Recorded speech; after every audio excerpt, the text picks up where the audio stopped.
یہ کہانی ہے تہجد پڑھنے والی اس لڑکی کی جس نے تہجد کی دعا اور زیادہ سے زیادہ تہجد میں سورہ رحمان پڑھنے سے اپنی دعا کو قبول کروایا اور تہجد کی دعاؤں سے اپنی پاکیزہ محبت پائی نکاح کی شکل میں۔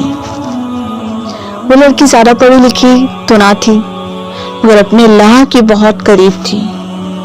ایک رات جب وہ تہجد پڑھنے کے لیے اٹھی، اس نے وضو کیا اور اس نے تہجد کی نماز پڑھی۔ تہجد پڑھنے کے بعد اس سے نیند آنے لگی تو وہ جائے نماز پڑھی سو گئی۔ کچھ دیر بعد اس کے اچانک آنکھ کھلی اور اپنے ارد گرد دیکھا، ہر طرف خاموشی تھی۔ اس نے ایک ٹھنڈی آہ بھری اور دعا کے لیے جیسے ہی ہاتھ اٹھائی، وہ زاروں قطار رونے لگی۔ اس نے کہا، یا اللہ، یہ دعا کئی سالوں سے کر رہی ہوں، اس یقین سے کہ ایک نہ ایک دن آپ اس دعا پر کن فرمائیں گے اور مجھے میری پاکیزہ محبت نکاح کی شکل میں مل جائے گی۔ یہ کہہ کر وہ کچھ دیر خاموش رہی اور پھر اس نے کہا، اے میرے اللہ، تو بڑا عالی شان ہے جس کے قبضے میں تمام سلطنت ہے۔ مجھے یقین ہے کہ ایک نہ ایک دن آپ میری دعا پر کن فرمائیں گے اور میرا پسندیدہ شخص میرا محرم بنا دیں گے۔ اور اس نے آمین کہا۔ دعا کرنے کے بعد اس کے دل کو بہت سکون حاصل ہوا۔ وہ اطمینان سے اٹھی اور سورہ رحمان پڑھنے لگی۔ اس کے بعد اس کو اچانک نیند آنے لگی۔ وہ بستر پر جا کر سکون سے سو گئی۔ صبح اٹھی، فجر کی نماز پڑھی اور نماز پڑھنے کے بعد وہ کافی دیر تک قرآن کی تلاوت کرتی رہی۔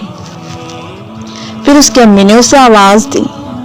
وہ اطمینان سے قرآن مجید کو بند کر کے امی کے پاس چلی گئی۔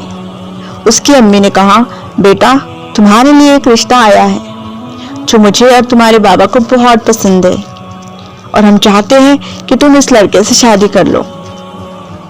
یہ سن کر وہ خاموش رہی اور اٹھ کر اپنے کمرے چلے گئی اور ہاتھ بلند کر کے کہا، یا اللہ، مجھے تیرے اس فیصلے پر کوئی ملال نہیں اور آپ نے میری قسمت میں جو لکھا ہوگا یقیناً وہ بہتر ہی ہوگا، کیونکہ تو اپنے بندے سے 70 ماؤں سے زیادہ محبت کرتا ہے۔